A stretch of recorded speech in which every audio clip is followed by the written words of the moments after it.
Sir, शेवटचा प्रश्न, ठाणेकरांना काय आव्हान असेल जर अशा प्रकारे व्हायरल ताप वगैरे त्यांना जर झाला तर? ठाणेकरांनी घाबरून जायची गरज नाहीये.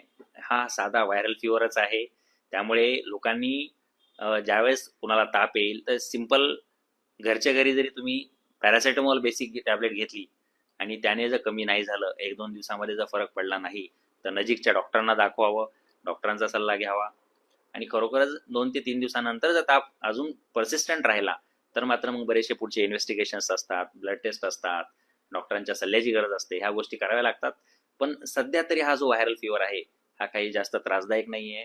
तो फक्त रेस्ट आणि व्यवस्थित वातावरणाच्या बदलाशी आपण स्वतःला अडॉप्ट करून घेणे, उन्हामध्ये न जाणे, पौष्टिक आहार घेणे आणि कंटिन्युअसली तुम्ही मध्ये मध्ये पाणी पित राहणे, ह्या बेसिक गोष्टी जरी तुम्ही फॉलो केल्या, तर तुमचं ह्या सध्याच्या ह्या क्लायमेट चेंजमुळे जो काही व्हायरलचा स्प्रेड झालेला आहे, हा व्हायरल फिवर येत आहे, त्याच्यापासून तुम्ही स्वतःचा बचाव करू शकता आणि खूप काही घाबरण्याची नक्कीच गरज नाही.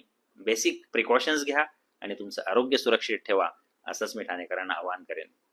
नक्कीच कुठेतरी व्हायरल ताप जे आहे ते रोखण्यासाठी तुम्ही स्वतःची काळजी घेणं महत्वाचं आहे. उन्हामध्ये बाहेर पडणं शक्यतो टाळावं किंवा पौष्टिक आहार जर घेतलात तर तुम्ही कुठेतरी जे आहे या व्हायरल ताप पासून स्वतःचा बचाव करू शकता.